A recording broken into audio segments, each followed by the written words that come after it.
So let's get our ducks in a row. South Africa, through some representatives, signed an agreement related to BRICS. It's called BRICS Women Business Alliance. Okay, they signed a deal in May, supplying 5,600 workers. They signed a deal to supply 5,600. The BRICS Students Commission in South Africa and the BRICS Women's Business Alliance have promoted these jobs, leveraging South Africa's BRICS membership to attract unemployed youth, who are 33% of the workforce. So this is an opportunity. So South Africa has a lot of unemployed people, okay? A lot of unemployed youth. Russia is looking for people to work. Well, under the BRICS organization, I supply you 5,600 people. Then you get jobs and you get the workforce that you're looking for. So Alabuga Start program is this program that targets young women. They don't want men. They just want young women between 18 to 22. South Africa, Uganda, Rwanda, Kenya, South Sudan, Sierra Leone, Nigeria, and other global South countries using social media like Instagram and TikTok. Now, they are hiring influencers to speak about this opportunity in Russia. Go and work in Russia, make some money, go and work in Russia and grow your opportunities in finance, go and work in Russia and get opportunities to go to school as well and stuff like that. Now, they're promoting jobs. They pay between $500 and $700 per month. And that's lots of money for many Africans. Trust me, that's a lot of money for many people. Besides that, they're offering wages, flights, accommodations, hotel, all that for free. I mean, $700, free flight, accommodation for free, perhaps food for free and stuff like that. That's a good opportunity. I can go work for 3 months, 6 months, save money and start something interesting. The catch is that the ads often omit the military nature of the work, framing it as work-study program or career opportunity. So they're talking about work-study, career opportunity. They're not talking about military side of things. I mean, assembling drones is one thing to go bomb other people. I mean, it takes a mental level of agreement. You know, people need to choose. I'm actually going to make bombs to bomb other people. And again, it's a big issue because South Africa is supposed to be neutral in this war between Ukraine and Russia. Now, when South Africa sends people, that these people ends up putting guns and weapons together to go destroy another country, that takes away the neutrality of South Africa.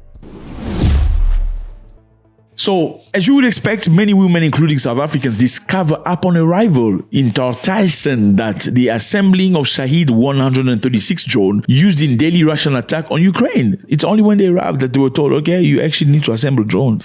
But they went for other opportunities. They also report long hours of work, constant surveillance, and exposure to caustic chemical causing skin damage, and lower than promised wages after deduction for accommodation and language classes. So they get less money after deduction for accommodation and language classes. Then we're not told about that earlier. It's only later, oh, sorry, oh, your money, oh, sorry, we deducted the accommodation and the language class. But when they gave them the scheme, they said accommodation is taken care of. Oh, you're going to learn the language, no problem. So deceptive, isn't it? Now, some people have described the program as a trap with non-disclosure agreement and restriction on leaving. So some people regret. Why did they go there? Well, we have working conditions that are very, very difficult here. You work more than 12-hour shifts. You know, you have facial recognition program. You have to ding before you get inside. You are guarded by military and soldiers. And number two, security risk. I mean, some of these planes in the past, in 2024, was hit by drones from Ukraine. I mean, this place you assemble drones, Shahid, to bomb Ukraine, was bombed by Ukraine. And 12 workers were injured in 2024. Now you're sending people from Africa, some kids that used to eat bread and cheese, to go work in drones in a situation where they're going to be target number one. That's crazy stuff. Now you need to understand the context of the signatory. What happened? Well, a person named Lebohang Zulu, chairperson of the BRICS WBA South Africa chapter and CEO of AV Group, signed an agreement during a trip to Russia in May 2024, accompanied by an unidentified South African parliamentarian. So Lebohang Zulu went to Russia with some unidentified South African parliamentarian. The deal was promoted as a job creation initiative, leveraging South Africa's BRICS membership to address unemployment. So they went to Russia to have a discussion. How do we find a solution to our unemployment situation? Using the BRICS card. Well, South Africa is part of BRICS, so is Russia. So let's find a way. Maybe we can get jobs for our people. Then the agreement commits to supply 5,600 workers, primarily women aged 18 to 22, to Alabuga in Russia. Okay, that was the goal. Now the job we advertise as being in construction, hospitality through the BRICS Students Commission. 18 to 22 years old. These are kids. Why only girls 18 to 22? Well, some people will think because they will pose the least resistance. They're young, they're females, so they're probably weak. They won't pose much resistance. Now, is Russia doing this on purpose? Question mark. Does the president of Russia know this? I don't know. What is South Africa's response? Well, South Africa has launched an investigation on August 22. DIRCO announced an investigation into Russia recruitment practice, focusing on whether they involve fraud or human trafficking. They are focusing on whether these recruitment involved fraud or human trafficking, nothing else. So what could happen?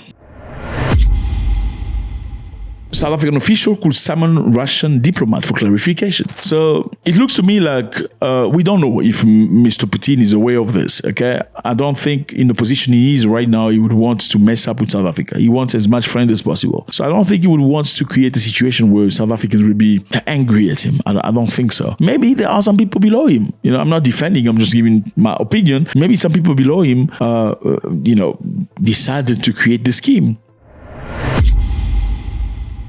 Number 3, having a job in Russia is not a problem at all, okay? Whatever job it is, even making weapons is not a problem. The problem is when you're not informed of the job you're going to do. You should know what you're signing up to, what you're signing up for, what you're going for. You need to know, I understand. And I think most of the disappointment is the fact, not necessarily because they're going to be surveilled or the money is not what they were promised. I think it's more the deception of saying, I actually thought I came here for hospitality and I'm finding myself putting together drones and stuff.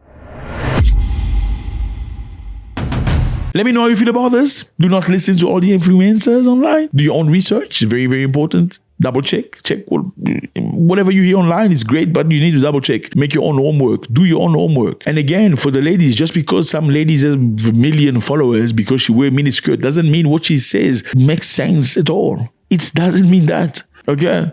If you want to go to Russia, then great. But then you need to know what you're going to Russia for. Not because some girls say, well, they're hiring people. Who the hell is she? Why isn't she gone? Again, fellas, YouTube say a lot of you guys watch videos, but you're not subscribed. And I'm still asking myself why you're not subscribed. Let me know how you feel about this. Please do subscribe if it's not done yet and drop a comment.